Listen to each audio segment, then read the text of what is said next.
대한민국 최초의 승리, 4.19 혁명. 국민을 속인 독재자는 자리를 지킬 수 없다 는 것을 보여준 대한민국 최초의 성공한 시민혁명입니다. 4.19 혁명은 왜 일어났을까요? 대한민국 초대 대통령이었던 이승만과 자유당 정권은 권력을 계속 잡기 위해 헌법을 무리하게 바꾸더니 급기야 1960년 3월 15일 대통령 선거에서 대규모 부정선거를 저지릅니다. 투표함을 바꿔치기 하고 돈을 뿌리고 야당 표를 무효로 만드는 등 눈을 의심하게 만드는 짓들이 벌어졌죠. 4.19 혁명은 어떻게 전개되었나요?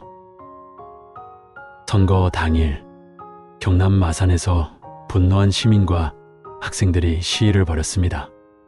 이 과정에서 고등학생 김주열 열사가 실종되었죠.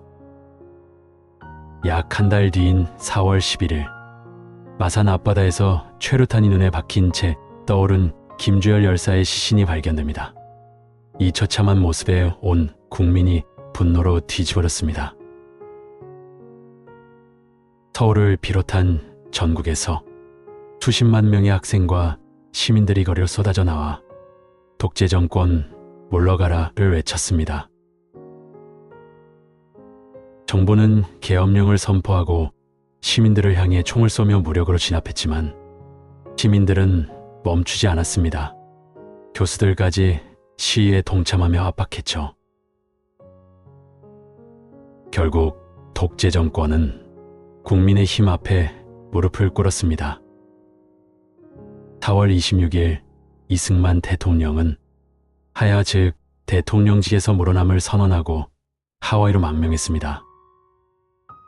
국민의 손으로 독재 정권을 무너뜨린 아시아 최초의 민주혁명입니다. 민주주의의 가장 뜨거운 눈물, 5.18 민주화운동. 전두환 군부 세력의 쿠데타에 맞서 민주주의와 가족을 지키기 위해 광주 시민들이 피 흘려 쌓은 눈물겨운 항쟁입니다. 박정희 대통령이 시해된 후 전두환을 중심으로 한 신군부가 12.12 쿠데타를 일으켜 권력을 불법으로 장악했습니다. 이에 전국에서 군인들은 정치에서 손을 떼고 민주주의를 돌려달라는 시위가 일어났고 신군부는 1980년 5월 17일 밤 전국의 비상계엄을 확대하며 정치인과 학생들을 체포했습니다. 다음 날인 5월 18일 광주 전남대 정문에서 계엄군이 민주화를 요구하는 학생들을 무자비하게 폭행하기 시작했습니다. 군인들은 학생뿐만 아니라 지나가던 평범한 시민들까지 대검으로 찌르고 개당번으로 때리는 만행을 저질렀습니다. 내 부모, 내 자식이 맞고 죽어나가는 모습을 본 광주 시민들은 남녀노소 할 것 없이 거리로 나갔습니다. 버스와 택시 운전사들은 차량 시위로 시민들을 보호했고 무력에 맞서기 위해 무기고에서 총을 찾아 시민군을 결성했습니다.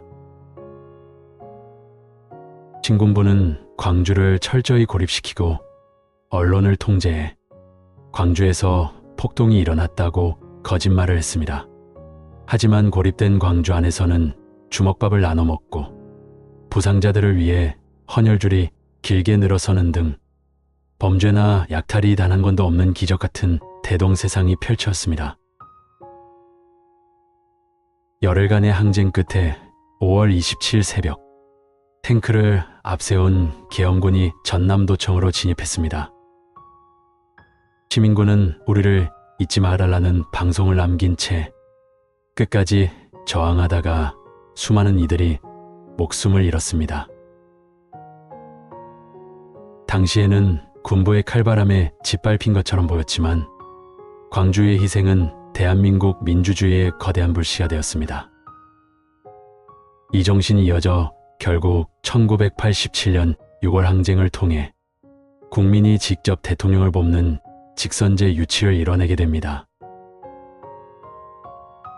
오늘날 우리가 누리는 자유로운 투표권, 언론의 자유, 정당 활동은 모두 이분들의 피와 눈물 위에 세워진 것입니다.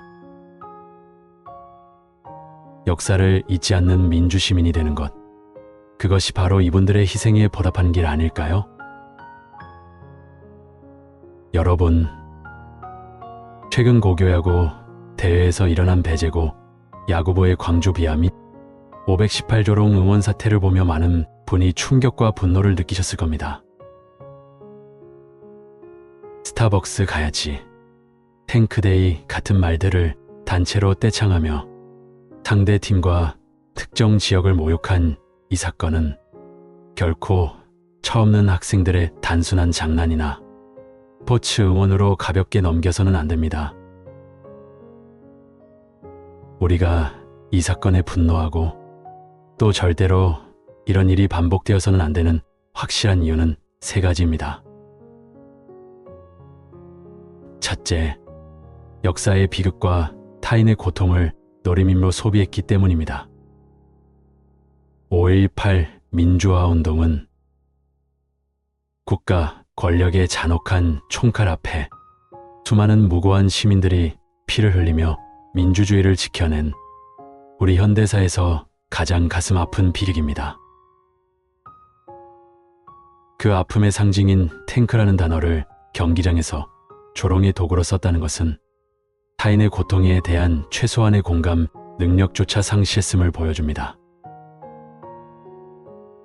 역사적 비극을 인터넷 속 장난감이나 밈으로 소비하는 문화는 우리 공동체를 병들게 만듭니다. 둘째, 정정당당해야 할 스포츠 정신과 동업자 정신을 짓밟았기 때문입니다. 스포츠는 국경과 지역을 넘어 서로를 존중하고 실력으로 경쟁하는 아름다운 장입니다. 특히 고교야구는 승패보다 인성과 동료 정신을 배우는 교육의 연장선입니다.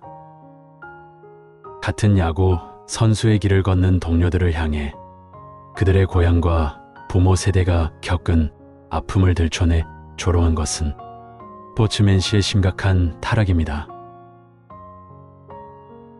셋째, 우리 사회를 다시 지역주의와 혐오의 과거로 후퇴시키기 때문입니다.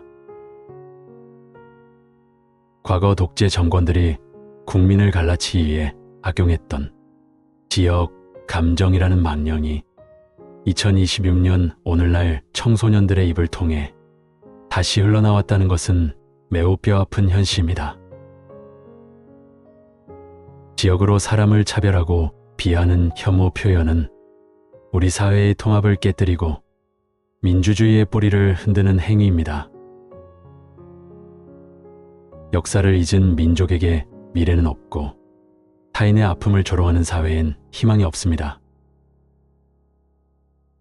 다행히 논란 이후 배제고 야구부가 광주제1고를 직접 찾아 사과하고 518 묘역을 참배하기로 했다는 소식이 전해졌습니다. 이번 사건이 단순히 징계와 사과 한 번으로 끝나는 해프닝이 아니라 우리 사회 전체가 역사 교육과 혐오 표현의 심각성을 다시 한번 뼈저리게 되돌아보는 준엄한 경종이 되어야 합니다. 우리가 오늘날 누리는 이 자유는 광주에 그리고 수많은 민주 열사들의 피와 눈물로 빚어낸 소중한 유산입니다. 이 유산을 지키고 다듬어 나가는 것, 그리고 더 이상 이러한 혐오가 발붙이지 못하도록 목소리를 내는 것이 바로 지금을 살아가는 우리 민주시민들의 책임입니다.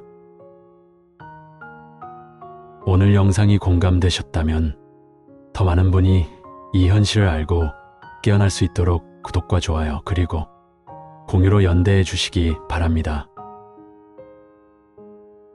여러분의 생각을 댓글로 남겨주세요. 시청해 주셔서 감사합니다.